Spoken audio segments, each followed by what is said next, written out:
Hi there, Steve Perkins again from the Muscle Kitchen, and it's just another installment of my video series called Eat Like You Mean It. And I'm going running down through a lot of the stuff that's on my website and in the one book that I have published called by the same name, themusclekitchen.com,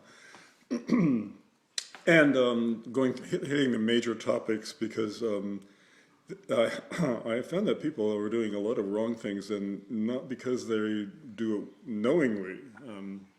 They don't know any better, so I launched out on this project, 10 years ago in 2005, on how to do everything you're doing, but do it better, do it smarter. Doesn't always mean easier, doesn't always mean cheaper, but in the end, if you spend a lot of money up front on quality foods and good food sources, then you will be more productive and less downtime, sick time, and you'll feel a lot better, so you'll have a better life. And it's just the way it does work, and it's been proven time and time and again. You'll never find a pharmaceutical company doing a survey that does anything but bolster their own products, so that's my job. Anyhow, today's topic is sweeteners. Most people just do sugar, and that's good. They're happy with that. But frankly, there's sugar in everything. If you look at the labels, and I hope you're reading labels like crazy now, because you need to know what you're putting into your body, what you're paying money for. On the second part, and okay, sugar gets in sweeteners and sweets, and all gets into that whole area again about emotions and food, and I did a segment earlier on that, so you might want to check that out as well. But we really gravitate to sweet things very, very naturally, and the food industry knows that very, very well, and they like to promote your sweet tooth and your sweet cravings. So they came up with good stuff like high fructose corn syrup and corn sugars and sugar substitutes to ramp up your sweet needs even more. Curiously enough, there was several people at one point, I suggested, well, why don't you try substituting honey for all that sugar that you're using on your cereal and your baking and your iced tea? Why don't you use some honey and try that? Because that's natural, that's good.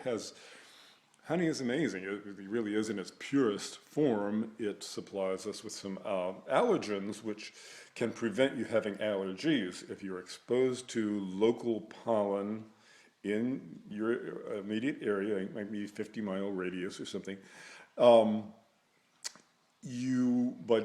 eating this honey on a constant basis, you're constantly exposed to a little bit of the pollen that's in the air from one time of year to the other, and you become immune to the effects of that pollen.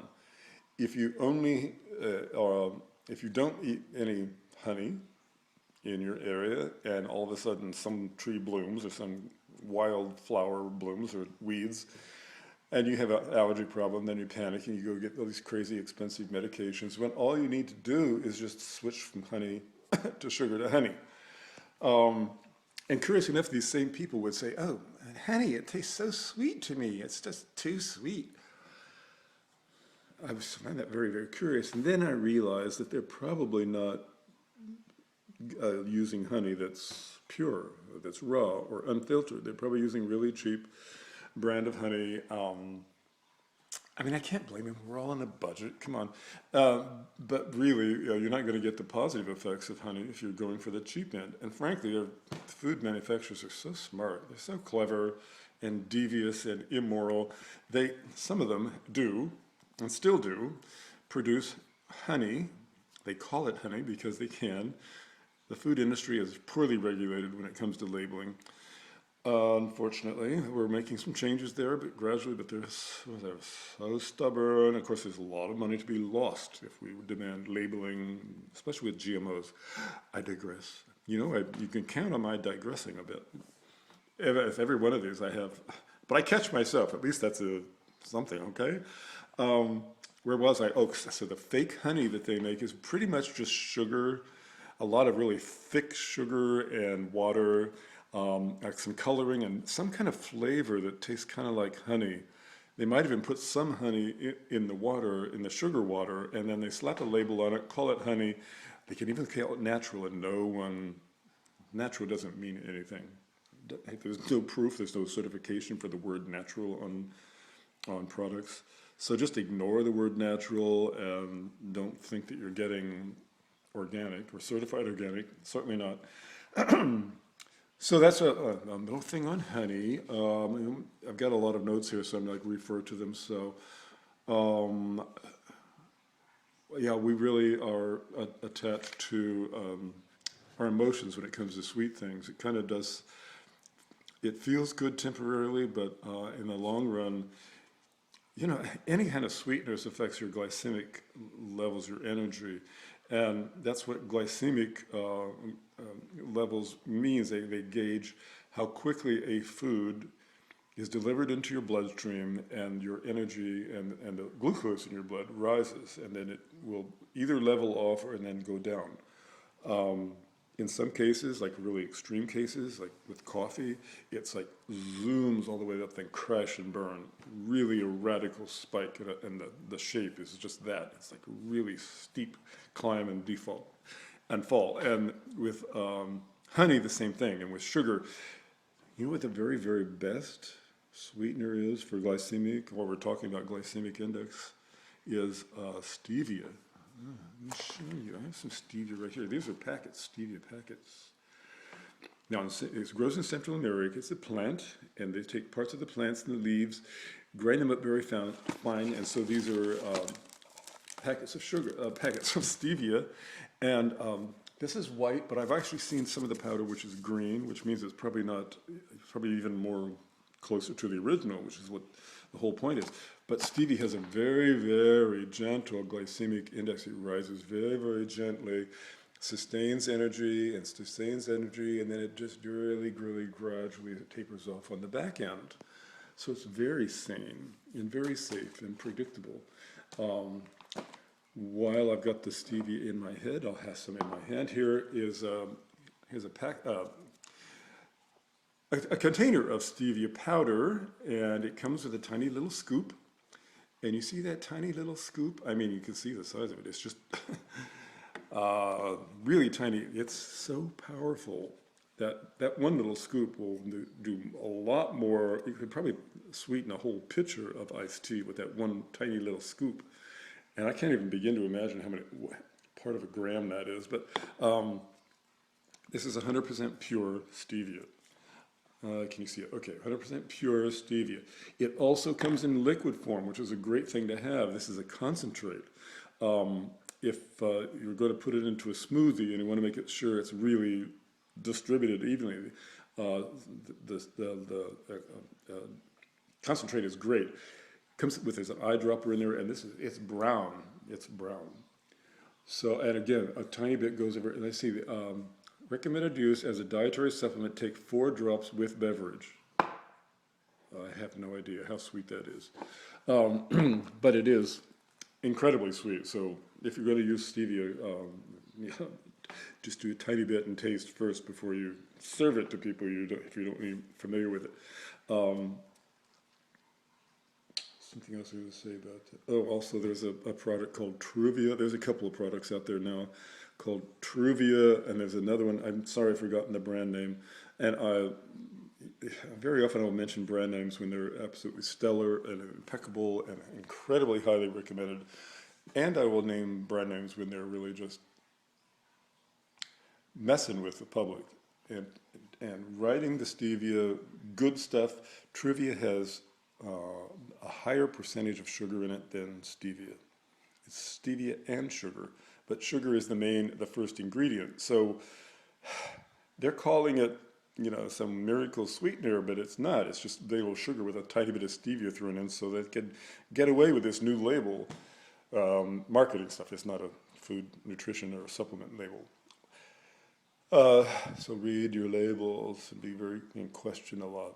Do your research. Ask me. Go to my website and go to the book and find out. The Muscle Kitchen web, it's more about just in the food. I even talk about how to take a good shower and how to I put all kinds of stuff in the book. You know, people kept asking, "What do you do? What do you do?" And saying, "Okay, I'll give it all. I'll give it all to you." So we're going into all the different kinds of sweeteners. Yeah, there's all kinds. I've got them all set down here. So you can see, I've got my little display here, but I'll show them to you individually, I guess. I want to talk about how to make the transition from, if you're eating a lot of sugar, and everything you eat has sugar in it, number one, or corn syrup, and how to make the transition to a better sweetener that's not as hard on your body. You know, there's a lot of evidence that diabetes is caused by sugar, and so is Parkinson's disease, and caused by years and years and years, I mean decades of sugar eating. I'm jostling the cameraman a lot. I do that a lot. Sorry. Anyhow, so we need to be very careful about how to make the transition. People can go too far too quickly, and they get turned off because it's like, man, it's not sweet enough, or it's too expensive, or I can't adjust my recipes. And yes, you can. You simply can. If you're going to use honey instead of sugar, just use less of the liquid that goes into the recipe. It's just, just basic physics. So having said this, when I made the transition, I consciously made this decision I was not going to eat sugar anymore, excuse me, unless I really had to. I put a little bit of honey into whatever it was I was making with sugar. I don't know if it's my cereal or something. It did taste kind of weird because there's two different sweeteners that are very, very different going on at the same time.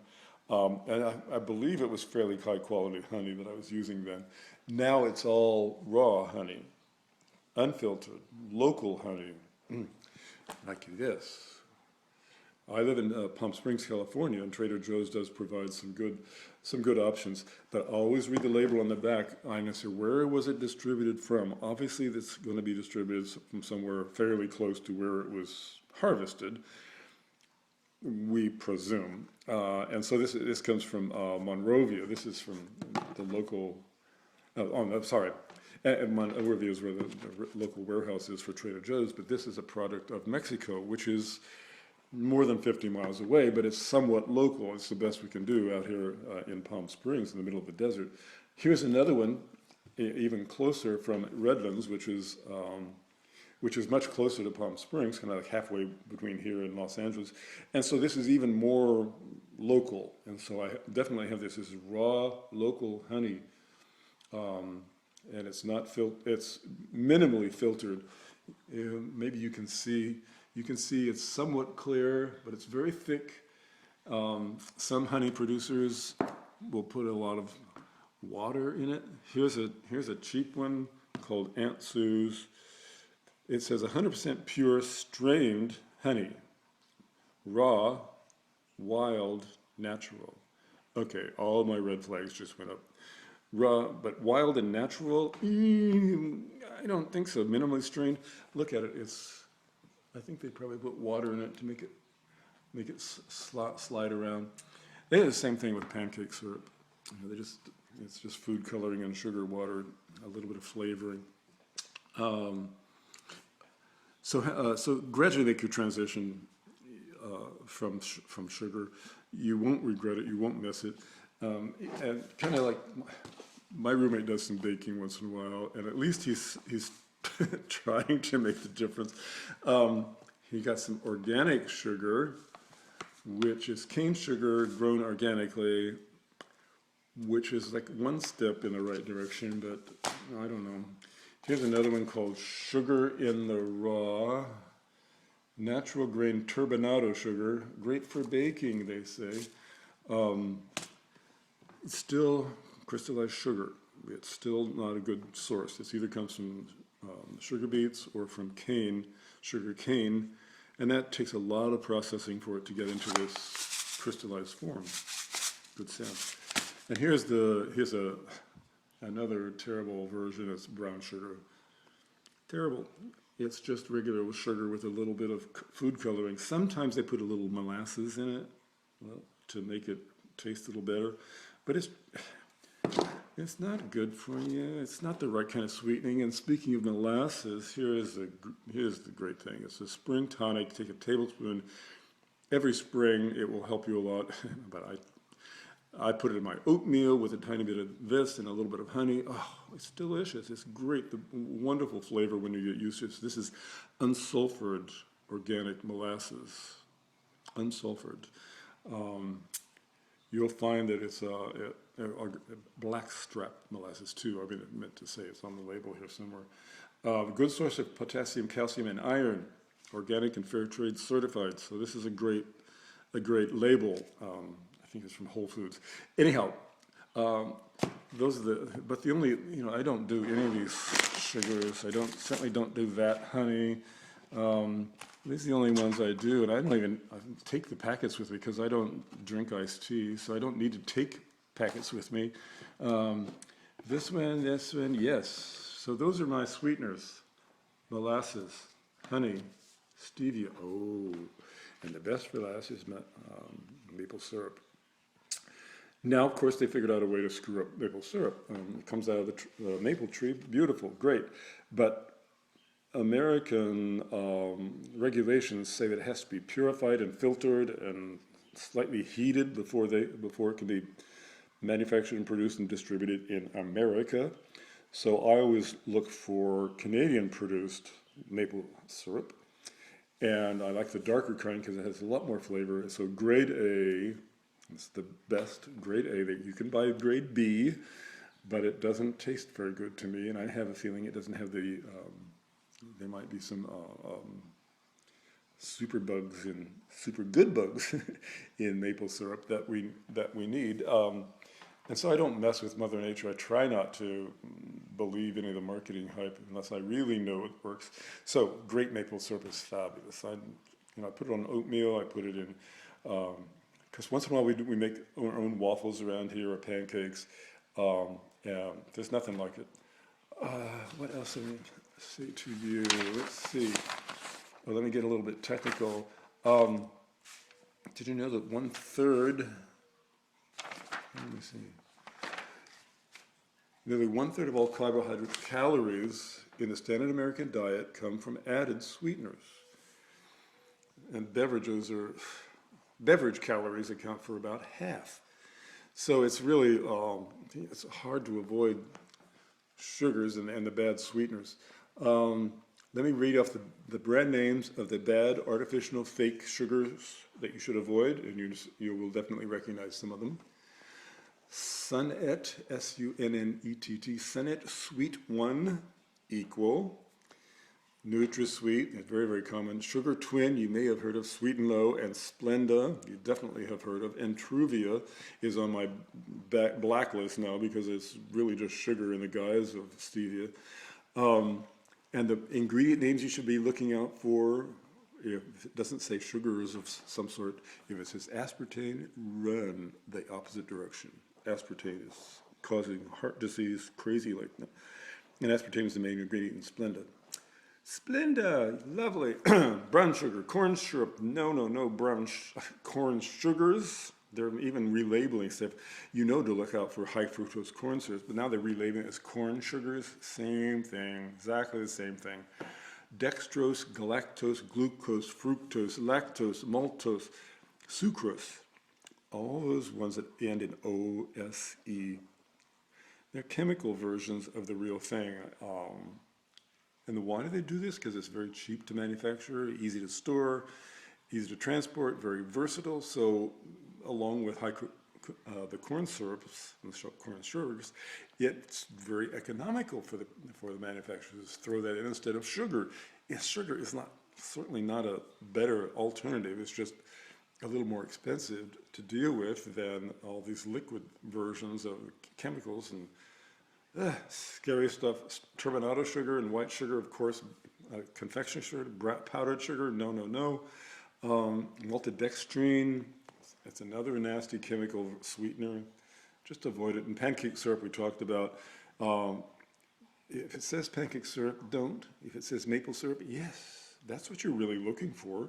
My mom used to be very economical. She had to, and she would make her own pancake syrup, and she would sugar and water on the stove until it kind of got thicker and thicker, and then she put some drops of this maple syrup, maple flavoring into that, and that's what we often use for pancake syrup. It's not the real thing.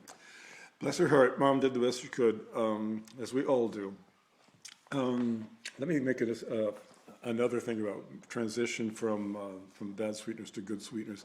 My sweet tooth changed quite a bit when I stopped so much sugar, and replaced that with natural sweeteners, pure natural sweeteners. I don't know. I used to have all kinds of urges for something sweet, and now that I'm gone more natural, I don't have those urges. I don't have a typical sweet tooth at all. Yes, it does happen on occasion, but I try to do the smart thing, and instead of that, I just go for an apple or a peach or a pear or a banana, something like that. Okay, so I was this true confession that once in a while I still do this. Once in a while, if I have a panic attack of sweetness, and I really don't eat a lot of sweet things during the day, as a general rule. Some people I know start out with really sugary cereals and oatmeal, and they always have to have some kind of desserty thing after every meal. Well, I don't. I mean, once in a while, there will be ice cream once in a while. I mean, once a week, maybe. I try to do less, but I try to make sure that the label does not include sugar of any kind. There's amazing, even fruit juice can be used as a sweetener. It's so smart. Anyhow, so I came up with this thing. I think I came up with it. I read it in some cookbook long ago. It was cold mashed potatoes. It was a non-bake, no cook confectionery thing. Mashed potatoes, powdered sugar. I know there's got to be something else in there, and so maybe some nutmeg or cinnamon. And you might roll it into balls, and then powdered sugar on top. I've forgotten where that came from, but not a bad idea. I mean, what to do with leftover mashed potatoes. The second version was spray processed non-instant powdered dry milk. Very hard to find. Natural food stores may have it. It's very, very, very fine. It's you can't sneeze around it. The whole thing flies away. It's very, very fine particles of this specialized dry milk, but it's a spray process drying. You're not going to find it in your franchise grocery stores at all. Go to a natural food store, a health food store, and look for it if you want to make this particular recipe. But it started with that, and I think there was some nut butters in that one as well. But anyhow, there's 3 different recipes, and the second one was kind of like this. Okay, it was with the confection of the dried milk. I kind of like let that one go because it's really hard to find that dried milk stuff.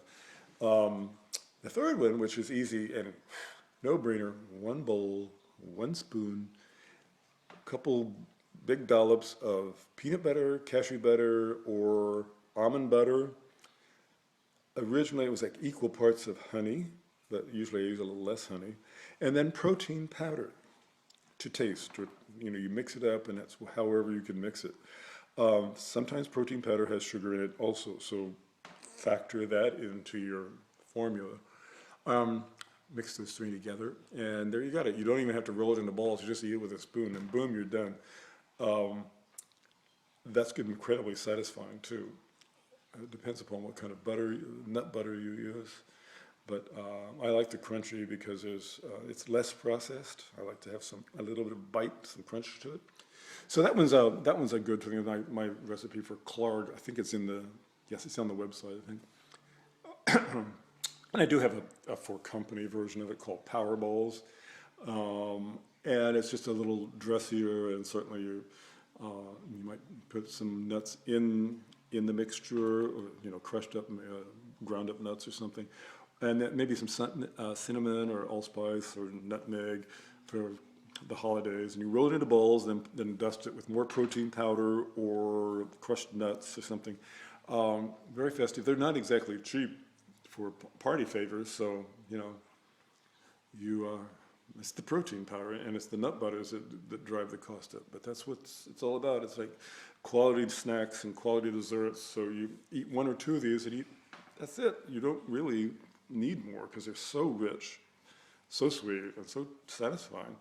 Um, okay, I'm going to turn your head on and challenge you about desserts. People say they always have to have desserts after a meal. It's just an emotional thing where it's a habit. It's not a nutritional requirement that we are naturally have. If you're living off the land, you certainly can't just eat desserts. If you're Paleolithic diet and caveman cuisine, you don't have that option at all. You might be able to grab some fruit or something like that for dessert, which is great, a much better alternative. But anyhow, I'm going to, if you have trouble with that, if you find yourself hurrying through dinner, all through the savory dishes, the soup and salad and protein and the vegetables, and if you're having potatoes and rice or starchy stuff, not good food combining. Look at my other segment about that. But you're powering through all the meal because you're looking forward to getting your sweet teeth satisfied with dessert. Well, I felt that too. I've been there too. I felt that. I was like, this is not good. This is like, why I'm missing out on chewing all the good food for me, the savories and the vegetables and the proteins, and really. So I just did this for myself, and I didn't tell anybody about it. And you're the first to know. I had my dessert first. I think there was some pie. I had some pie with some ice cream on top.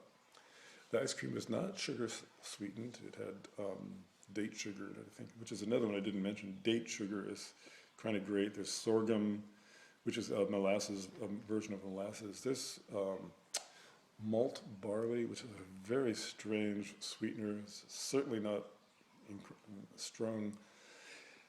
But anyhow, they're out there. They exist. Anyhow, I had my dessert first, and then I had my meal. It was bizarre. It was my mind and my mouth were going, what the heck is he doing? But after dessert, first course of the meal, I settled down and I chewed thoroughly, languorously, if you will, leisurely through the rest of the meal. I wasn't hurrying to get my sugar fix, or my sweet fix, because I did that already. So the rest of it was quite sane. I didn't eat nearly as much. I wasn't eating as fast. And I proved to myself that eating fast is not good for you. It causes a lot of flatulence, of course. You don't need that, especially if you've got company around. I'm making all the notes that did it. Yep. I think that's all I wanted to say to you. But there's certainly more in emotions and eating, which I recorded earlier. It's fascinating how our minds are connected with our fuel. And the more you understand it, the more likely you'll have a grip on it and begin to alter as you need. It's hard for me to sit here and know exactly what you need. But I'll make generalities and conclusions thereof. So let me sign off for right now. This is Steve Perkins, the cooking buff from the Muscle Kitchen, in my series of Eat Like You Mean It. So signing off for now. Ciao.